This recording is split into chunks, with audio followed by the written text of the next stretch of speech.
Big breaking news చూస్తున్నాము. ఆంధ్రప్రదేశ్ రాజకీయాల్లో మరో పెను సంచలనం రేగబోతుందా? వైఎస్ఆర్ కాంగ్రెస్ పార్టీ అధినేత మాజీ ముఖ్యమంత్రి వైఎస్ జగన్మోహన్ రెడ్డి గారి చుట్టూ ఇప్పుడు ఈడీ ఉచ్చు బిగిస్తుందా?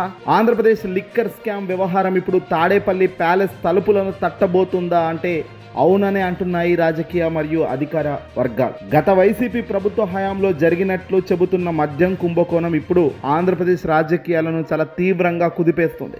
ఏ క్షణమైనా మాజీ ముఖ్యమంత్రి వైఎస్ జగన్మోహన్ రెడ్డి గారి నివాసానికి ఎన్ఫోర్స్మెంట్ డైరెక్టరేట్ ఈడీ అధికారులు చేరుకునే అవకాశం ఉందన్న వార్తలు రాష్ట్ర వ్యాప్తంగా హైటెన్షన్ వాతావరణాన్ని సృష్టిస్తున్నాయి. ఈ కేసులో జగన్మోహన్ రెడ్డి గారికి ఈడీ నోటీసులు ఇవ్వబోతుందనే ప్రచారం కూడా ఒక్కసారిగా రాజకీయ ప్రకంపనలు రేపుతోంది. అసలు ఏంటి ఈ లిక్కర్ స్కామ్? దీని వెనుక ఉన్న ఆర్థిక లావాదేవీల కథ ఏంటి? కూటమి చెబుతున్న దానికి ప్రాక్టికల్ గా లెక్కుందా అంటే వైసీపీ అసలు లెక్కే లేదు, కావాలని కుట్రపూరితమైన చర్యలలో భాగంగానే ఇదంతా చేస్తున్నారు అని కూడా చెప్తున్నారు.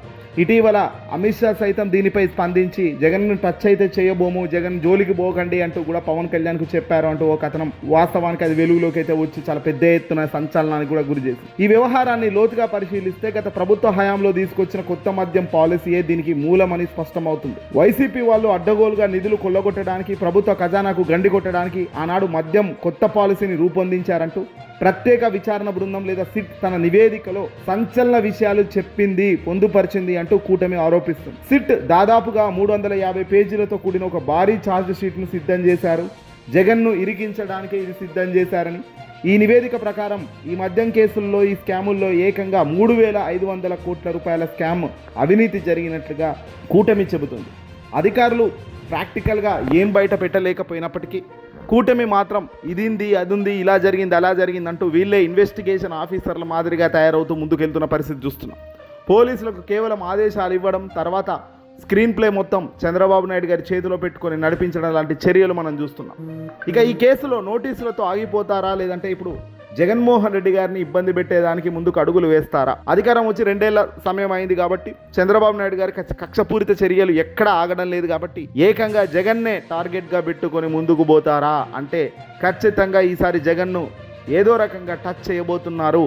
ఆ టచ్ జగన్కే ఇబ్బంది అవుతుందా అంటే కాదు, జగన్కు అమాంతం గ్రాఫ్ తెచ్చేదే అవుతుంది. వైఎస్ఆర్సీపీ పార్టీ వాళ్ళు కూడా అదే చూస్తారు. జగన్ను ముట్టుకోండి భయ్, మీరు జగన్ టచ్ అయితే చేయండి, ఇంకా చూద్దాం ఏడికైతే అడికాయ అన్నట్టు ఇప్పుడు వైసీపీ వాళ్ళు కూడా సిద్ధమైపోయారు. మైండ్ సెట్ కూడా వాళ్ళది ఆల్రెడీ ప్రిపేర్ అయిపోయింది. ఇప్పుడు ఈ కేసుల్లో A1గా ఉన్న రాజకేశ్వర రెడ్డి నుంచి మొదలుకొని A2గా ఉన్న ఎంపీ మిథున్ రెడ్డి, అలాగే A5గా ఉన్న కీలక నేత విజయసాయి రెడ్డి వరకు అందరి చుట్టూ ఈడీ నిఘా పెట్టింది.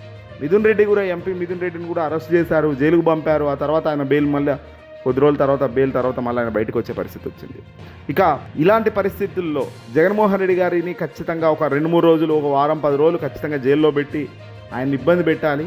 మమ్మల్ని అరెస్ట్ చేస్తాడా, చంద్రబాబు నాయుడిని అరెస్ట్ చేస్తాడా, ఆ కక్ష మేము తీర్చుకోవాలి అనేటట్టుగా వాళ్ళు తయారయ్యారు. కేవలం కక్షపూరితంలో భాగంగా మాత్రమే అరెస్టుకు సిద్ధమవుతున్నట్టుగా తెలుస్తుంది. మరి ఈ అరెస్టు నిజమవుతుందా? ముందుకెళ్తారా? కూటమి వెనక్కు తగ్గుతుందా? ఎందుకంటే ఢిల్లీ మద్దతు లేకపోయినప్పటికీ, ఢిల్లీ పెద్దలు దీన్ని తిరస్కరిస్తున్నప్పటికీ దూకుడుగా వెళ్తున్న తీరు చూస్తుంటే చంద్రబాబుకు బ్యాడ్ డేస్ బిగ్గర్గా స్టార్ట్ అవుతున్నాయి. ఖచ్చితంగా ఇది చంద్రబాబు కూటమికి, పవన్ కళ్యాణ్కి ఆల్రెడీ మొలక స్టార్ట్ అయిపోయింది. ఆ మొలక చినికి వాన ఏకంగా ఆయన్ను పక్కకి తీసి పారేసే అంత కార్యక్రమం కూడా అవుతుంది.